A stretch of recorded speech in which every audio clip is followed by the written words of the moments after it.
Hey everybody, it's Rob from Flailthroughs, and thank you once again to Bandai Namco Entertainment America for giving me the opportunity to test drive the G-First. This is, of course, Gundam Battle Operation 2 on the PlayStation Network, and yeah, it's kind of interesting looking. It's my understanding that this is the companion to the cannon gun we got a little while ago, and is basically a mass production new Gundam that has been souped up to look more like the original Gundam color-wise and just, made more powerful. So we're going to take a look at what all it can do here. Okay, it is a 650 General. It is 3 stars, melee priority of 2, usable in ground and space compatible. It has 25,000 hit points, ballistic and beam resistances of 25 each, melee resistance of 30, range strength of 35 and melee strength of 30, so fairly balanced power there. Movement speed 130, boost speed 220, thruster gauge capacity is 80, turning speed is 69. Close range slots 19, 17 medium range, and 12 long range. At 710 enhancement points, you get an extra point of beam defense. At 1420, you get an extra point of ranged power. At 1900, you get an extra 100 hit points. At 2380, you unlock your complex expansion slots. So, one slot in each of the 3 locations, which will give you 20, 18, 13. If you pay DP and enhancement kits to break the first of the 2 limits, you will and get 4,760 points. You will get 5 more beam defense, and breaking the second limit and getting 7,140 points will give you plus 5 to range strength. It's not bad. All right, so primary weapon is a beam rifle. It's an E-Pack beam rifle. Let's see, ammo of 5, power 2,400 per shot, range 350. Cooldown between shots 4 seconds, reload time 13. Yeah, just a standard stun on contact, non-charging weapon. Beam sabers, paired 2,900 per attack. Cooldown time between attacks 2.5 seconds. Himbo beam sabers to add power and coverage, so no special qualities there either. 60mm Vulcans. 100 damage per shot, 60 shots per magazine, range of 150 meters, kind of short. Reload time of 11 seconds. Just about all Vulcans have a cooldown time of 0, so we won't really know much about their exact properties until we try to use them. Let's see. Micro missiles stored inside the shields. 350 damage per, 10 ammo, range 300. Cooldown time 5 seconds, so I'm assuming it fires most of them at once. And reload time of 14 seconds. Fires guided missiles with reasonable firepower toward reticle. Sounds good. Linked G-First beam rifle, power of 1500, heat rate 30%, range 400 meters, cooldown time 1.5 seconds between shots, overheat of 15 seconds, and these do charge, which takes 3 seconds. Beam rifle adjusted for use as a sub-weapon. Must stop to fire, but can move while focused. Okay. Normal fire does not suppress, but offers reasonable successive fire. Focused fire offers suppression. So yeah. Build stun when fired in burst mode, and stunning when charged. Fairly simple set of weapons. Let's move this over to here. Oh, something I should look at before we move on. Nope, no alternate weapons in either of the 2 equip slots. Alright, so here are the skills. Leg shock absorber level 3. So reduce stress after jumping, after boosting, and faster recovery. Emergency evasion system level 1. So if you tap boost twice, it will dodge roll, but it will overheat your thrusters. Anti-blast stabilizer, so if you are near a mobile suit that explodes, or a tank in fact, because that does happen too, you will not get heavy staggered. Flight control program level 2, which lets you both boost and jump in midair. High Performance Balancer level 1, which lets you cancel into melee attacks or tackles after boosting. High Spec AMBAC level 2, which makes it a little bit easier to go from boost into attack in space, and gives you a little bit of extra turn speed. Pretty standard for space compatible things. Maneuver Armor level 1, so you're harder to stun when you're boosting. Forced Injector level 3, so very cost efficient boosting or changing of direction while boosting. Melee Combo Controller level 1, so it can do a 2-hit melee combo. Damage Control level 1, so yeah, takes more build stun to stop it. Level 3 Special Leg Buffer, so less damage to the leg hit points and less overload to the leg by 25%. Special Arms Equipment, so the shields are not shields, as happens a lot, and yeah, hit points lost from arms equipment damage by 30%, so yeah, damage reduction. Immobile Fire System, activated while using a ranged weapon you must stop to fire, like the charged rifle, a sub-weapon rifle. Reaction caused by ranged attacks will be reduced. This effect does not apply while focused. So while you're charging, it doesn't take effect. While you're firing, it does, I think is how that works. Active Guard level 3. Press the touch pad button to enter guard stance, which reduces damage taken by 80%. Negates stagger, but also drains thrusters. Can't be manually disabled temporarily after negating attacks. Can be used when stationary, moving, or landing. And the new skill, Interrupt Guard, melee attack recovery, can be cancelled with a guard action. However, while this skill is in effect, guarding has a higher thruster gauge cost. So yeah, what this sounds like is you can cancel into into guarding after a melee swing. So we're going to try that. If the AI is as psychic as it usually is, I may actually be able to use that in training. So we'll see how that goes. But let's take a look at this thing. All right, so anytime now. I swear it takes less time to start a match when I'm like online than it does to just do it in training mode here. Okay, so see, yeah, I did not turn on the AI yet. Okay, yeah, so it does have forced injectors level 3, so you can change directions a lot without overheating. I did it a whole lot, so I did overheat. Emergency evasion controller, which again, you get one dodge roll and then it overheats. Let's see, what else? The jump skill, yeah, oops, a little higher so I can show. Yeah, you can jump again in midair and boost.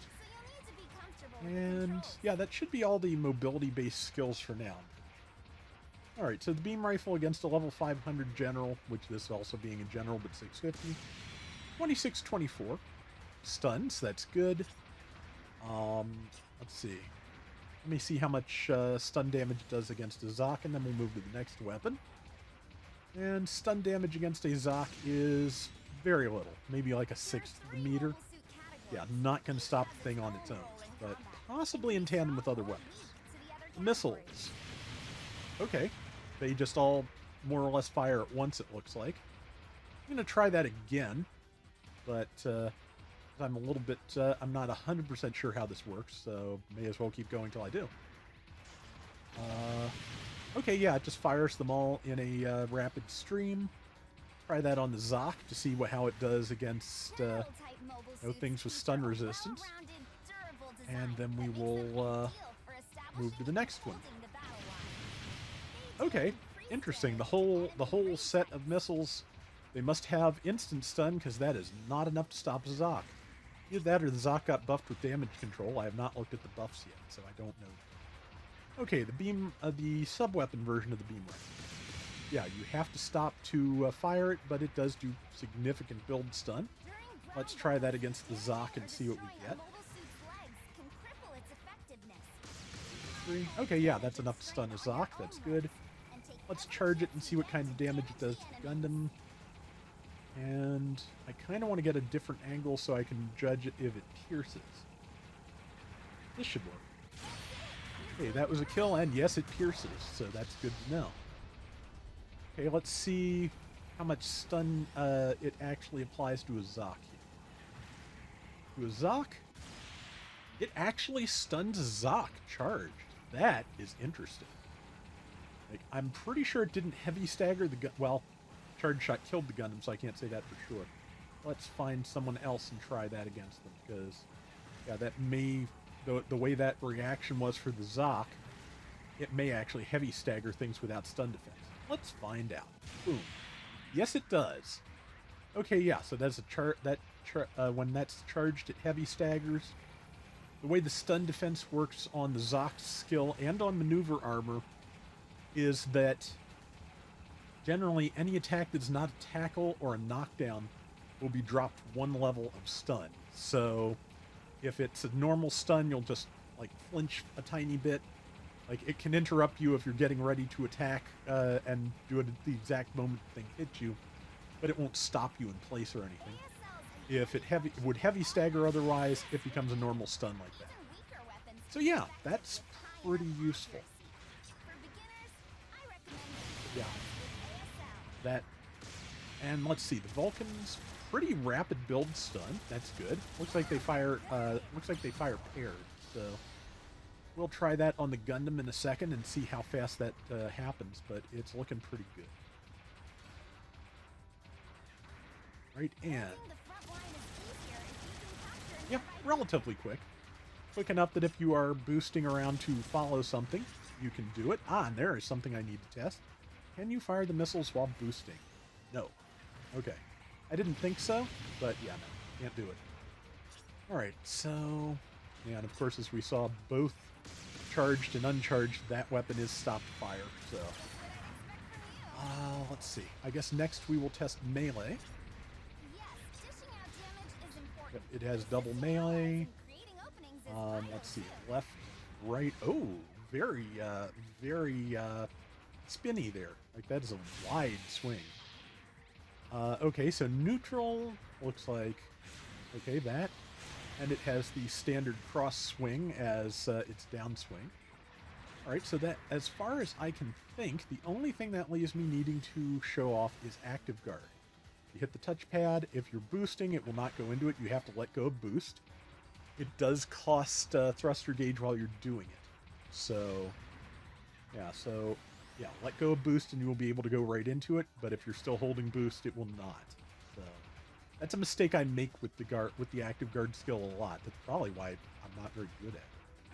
But yeah, if you're not hitting boost, let's see. I think they said you can go into it coming out of a jump as well. Now, we're gonna refill the thruster gauge and we're gonna try canceling into the guard coming out of a melee swing and see how well that works. Swing and guard. Yep, goes right into it.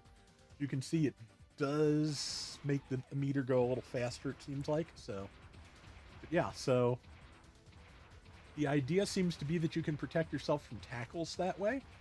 We'll have to see about that, but we're going to turn AI on and see what this thing can do. That requires pushing the button. There we go. Hello. All right, and try it. There's that. Hang to downswing as you do. There's that. Now, whoops. My timing was off, so we'll try that again when I stand up, and I'll have to actually hit the attack button and then guard instead of whatever that is I thought I was just doing. Okay, yeah, that thing's actually too fast if you're right up on it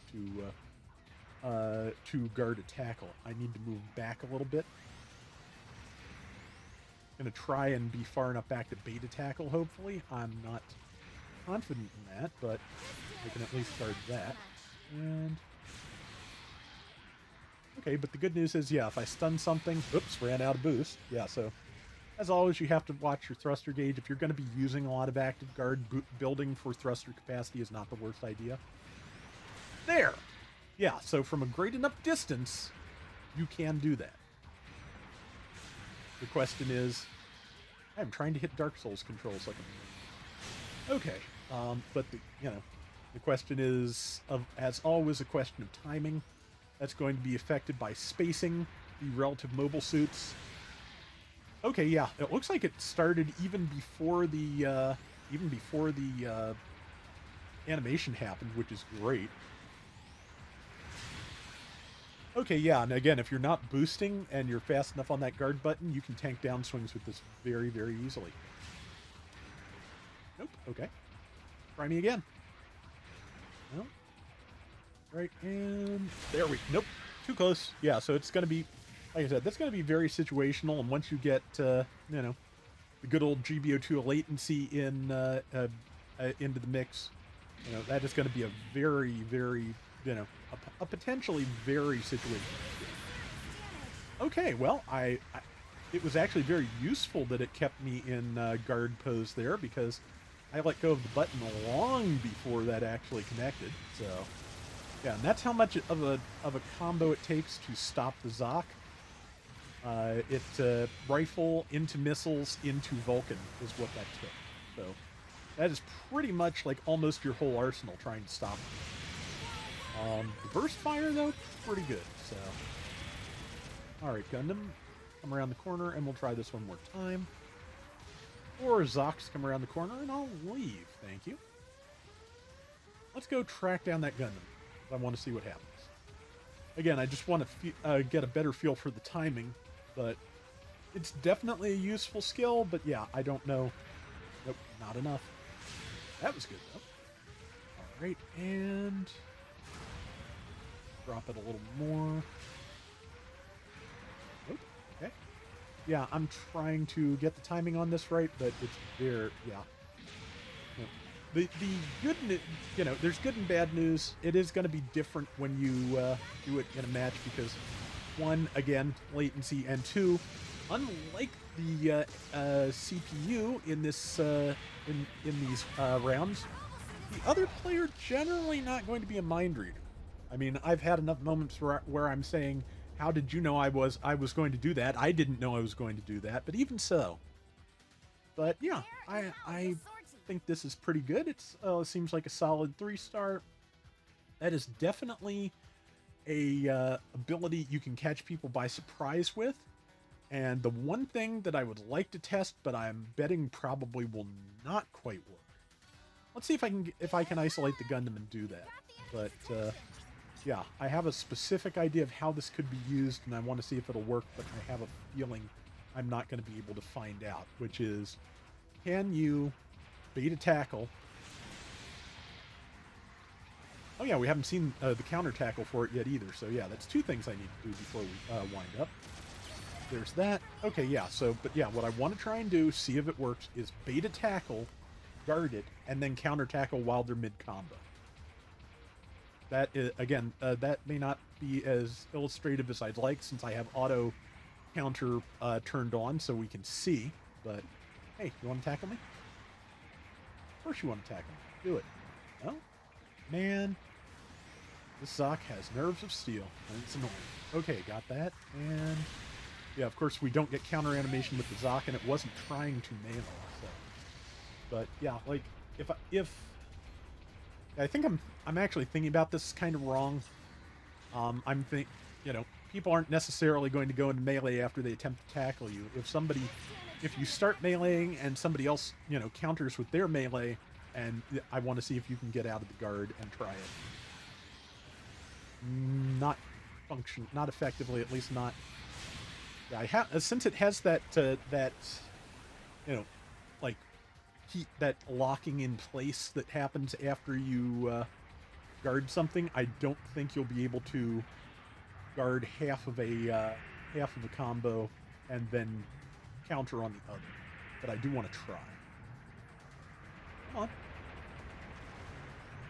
Hit me, but not effectively. Saber, please. Yes. One. No, it keeps you frozen. And here's the counter.